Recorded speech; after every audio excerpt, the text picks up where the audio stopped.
So, what's the deal with the big yellow smile? Does this business know something that others don't? And what are these things covering the roof of his Pennsauken, New Jersey headquarters? This is a field of 1,500 solar panels, except they're on the roof instead of taking up valuable space on the ground. This is the vision of Scrub Daddy CEO Aaron Krause. He's found the secret of a business actually making money and keeping employees happy while operating a rapidly expanding company. Let him explain how he does it and the message he has for other businesses.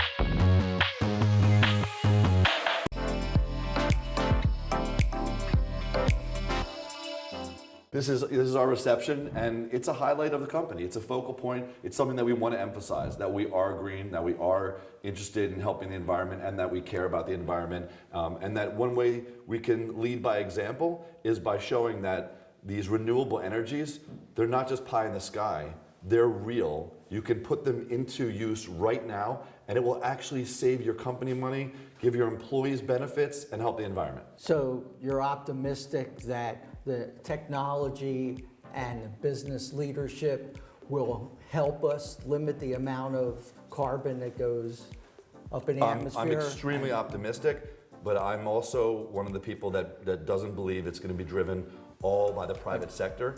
The government needs to create incentives. So explain to me what this is. Well, this is the energy that we're creating here at Scrub Daddy. We have 1,500 solar panels on the roof.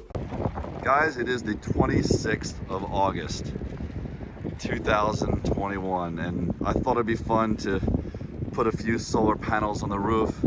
But this shows you daily how much energy we're producing. We can see weekly, monthly, lifetime. Right now we're producing 374 kilowatts, which is way more than we're actually utilizing, which means that it's feeding back into the grid. We're actually selling energy back into the grid.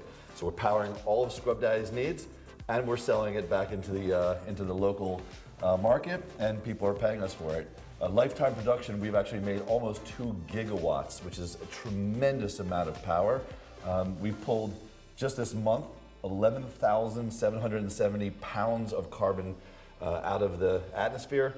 And lifetime, you can see we're over 2 million. It's just, again, we are having an impact not just on Scrub Daddy and on local, but on the environment as a whole. And there's no downside to this? No, the only downside is when it's not sunny out, I get upset.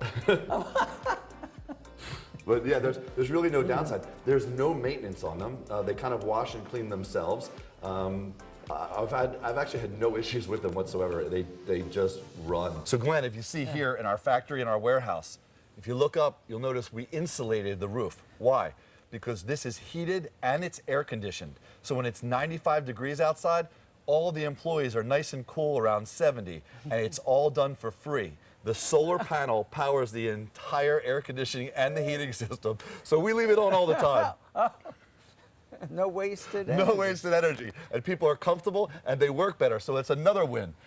And the sun doesn't lose anything from it either. No, it's free. It's free. Yeah. It's hitting the earth anyway. And Glenn, Okay. This is the brains of the entire solar panel. So all those panels on the roof are feeding all that energy from 1,500 solar panels, come down here and here into these transformers. So these convert from DC to AC, which is what we use in the factory. All these converters here then take that power, put it in here, which sends it up and over, and that goes directly into our building and out into the grid. When they were putting this together and I saw how beautiful and how well organized, I said, wow, this industry has now come into its own. This isn't a fly-by-night where someone comes in and like plugs a couple things in. Look how perfectly detailed and organized this is. Every line is perfectly laid out. This is engineering, and this is solar engineering. And this is the level at which companies can expect when they go now to a contractor and say, I want to do solar on my roof. They're not going to have some, a bunch of wires hanging from the ceiling like the old days. Right. They're going to have this. Now, as far as dealing with the climate crisis, What can businesses do to contribute to the fight there? Because we're not getting a lot of progress politically. What can businesses do? Well, obviously, solar panel is one of them. Driving electric cars, I think, is another one. And then we have lots of recycling programs at Scrub Daddy, and I think everyone should be looking at ways to cut their carbon footprint.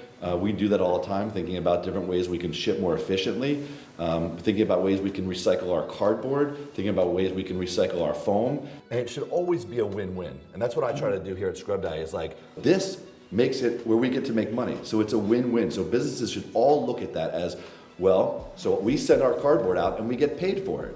So that's a win. We have a recycling program where customers send back their used Scrub Daddies and we recycle them, and we give a credit, a $2 credit to the customer for them to send back the Scrub Daddies, and then we send them to an industrial recycling facility where they burn them, they burn hotter than coal.